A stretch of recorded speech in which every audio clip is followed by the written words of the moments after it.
Mike Munson has many musical influences, but up front, he's a blues musician. From touring and becoming friends with blues legend Jimmy Duck Holmes to recording an album at the Blue Front Cafe in Mississippi, Mike shares his process and how he got here. You can find more conversations on our website, lacrosselocal.com. I'm Amy, and he's Brent, and this is Lacrosse Local. My name is Mike Munson. I was born in St. Paul, Minnesota. I got into music at a relatively young age. I feel like I started being aware of music at an exciting time. Popular radio still had like guitar-driven music on it in the mid-90s, which was really exciting. And PBS had music programming all the time. I remember watching the history of rock and roll like on a weekly basis, these like 2-hour shows that were just incredible. And then like Ken Burns Jazz came on, and then PBS played like the Woodstock movie at some point. And it's just like, I feel like all this great music was just like set out in front of me so randomly, but at a time when I was like so hungry for it, but I didn't know what I was looking for. And it just kind of like kept coming my way. And I was just saying yes to all of it, you know, like listening to jazz and blues and rock and roll. And then whatever my sisters were giving me too when I was like 11 and 12 and 13 years old. And so I feel like I had an appetite around that age, and there was a lot around me. And so I was just kind of like hooked at that point, I guess. Just listening to some of your projects, you have some definite musical influences. A lot of musicians also included talk about their expansive list of musical interests they have. What are some of your musical influences? My influences kind of run out from all over the place, and I at different days, and like when I'm playing different things, I can be like, oh, well, that's because I was listening to that or whatever. But American blues is probably like just such a fundamental piece of how I approach all music. I mean, because you look at all American music, and from the current moment, from like rap and soul and R&B, and then you go into classic rock and or even early rock and roll, is all based on blues forms. And then that's not even touching jazz, which is a direct descendant or in the line of blues music too. And so when I think about, I guess my influence is in American music, and that means so much. I love Mississippi Fred McDowell. I love Charlie Patton. I love Bonnie Raitt. I love the Grateful Dead. I love Miles Davis and Sarah Vaughan, and like it just goes on and on. Guitar players and not guitar players. It's such a messy answer. To be like, I like this, and that's who taught me how to play. Like, I feel like what taught me how to play was just this total insane mix of saxophone players and singers and guitar players, and coming from all different parts of the country and the world, and like what they had to offer. So, I mean, just following you over the past couple of years, it seems like you've really dug into the history of the blues, specifically like the Blue Front Cafe in Mississippi, you know, where some of the original blues musicians came from and played. Can you tell us about that relationship? I've tried to make an effort to visit Mississippi kind of way back when I like had the ability to travel and had the ability to play music other places. Mississippi was always a place I wanted to go and see and be there. And because I have so much respect for so many players that came out of Mississippi in a bunch of different eras. It's been a fruitful place and a troubled place. And there's people still there in that tradition that exists. And I think that's a bit of a pitfall for a lot of musicians, is we feel like something happened and then it's done, you know, like things are so like, oh, there's a moment when this was cool and this was happening and then we're done. Like that was history. But people that knew those people that grew up with those people are all still there. So one gentleman in particular named Jimmy Duck Holmes runs the Blue Front Cafe in Bentonia, Mississippi, which at some point I didn't even know about that. I went to Bentonia, Mississippi because I love the guitar playing of Skip James and I want to see where he was from. And so I go to Bentonia, someone steers me to the Blue Front Cafe, and then there's Jimmy Duck Holmes. The guy that taught him how to play was also the guy that taught Skip James how to play guitar. It's just like, these are the relationships that exist. It's kind of mind-boggling. And then after that, a friend was pulling together a trip for Jimmy to come up to Minnesota and play, and asked if I would be able to help. And I said, absolutely, that sounds great.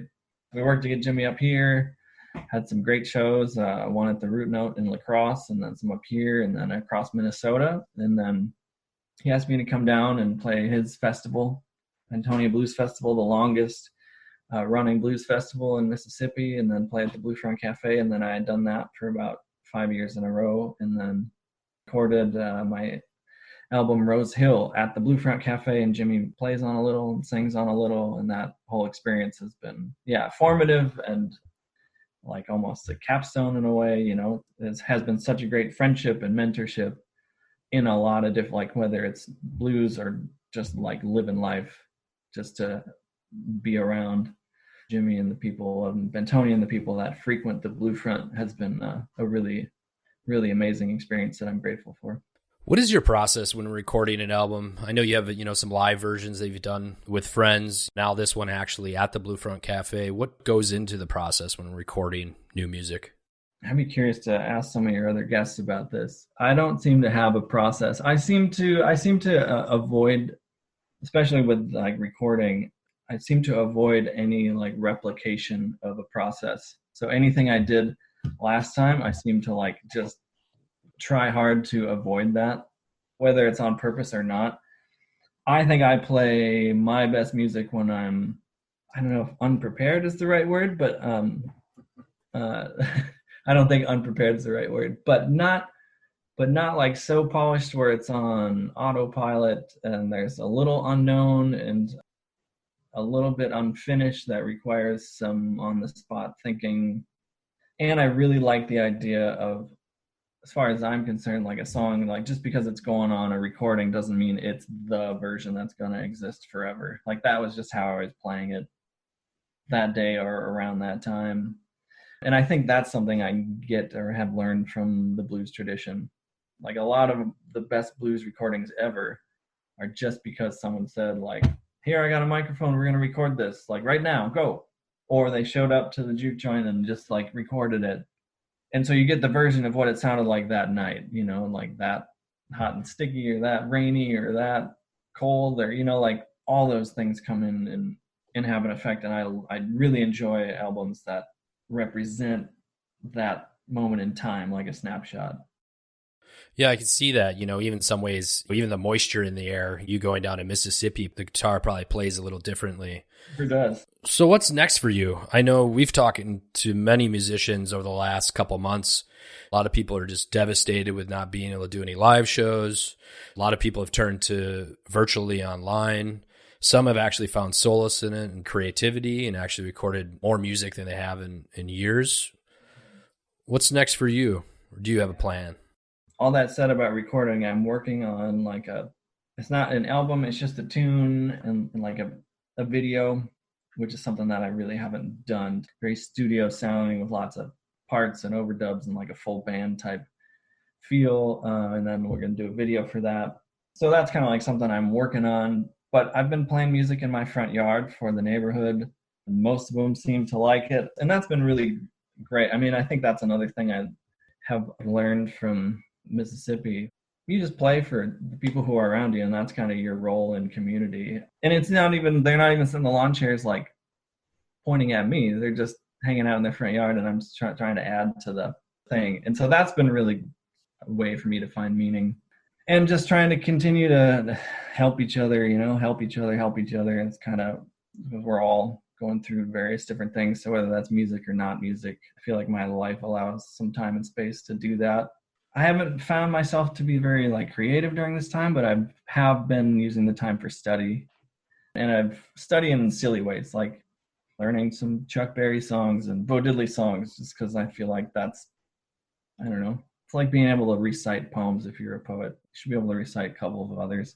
And that was not ever really a strong suit of mine, just being able to like rip out some of these tunes that I just love.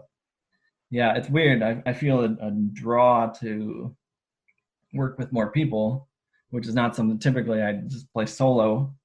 And that's kind of been my like bread and butter. But I feel this draw to like work with other people as it's even more complicated to do that now. I think that challenge has kind of been a fun one to tackle. Yeah, I think this time has allowed people to just kind of catch up on things that they've been meaning to do for a while. If people want to find out more about you, your work, your existing catalog, or what's coming up with the video project, where do they head to find out? The best place currently that I've been discovering and supporting new music is on a website called Bandcamp. Really great as far as still allowing me an avenue to sell music and ship music out. I've been coming around to the platform, and you can listen to stuff and see what everyone has out there. So bandcamp.com, and you can search Mike Munson, and you can find a bunch of other great music. I have a website, mikemunson.net, some social media stuff, but my life's not that interesting, so you can check it out, but it's mostly cats and garden pictures. La Crosse Local Podcast is a production of River Travel Media. Do you have an interview idea you would like to share with us? Message us on Facebook at La Crosse Locals. Subscribe to the La Crosse Local Podcast on your favorite podcast app. If you like us, rate us 5 stars. We thank you for it.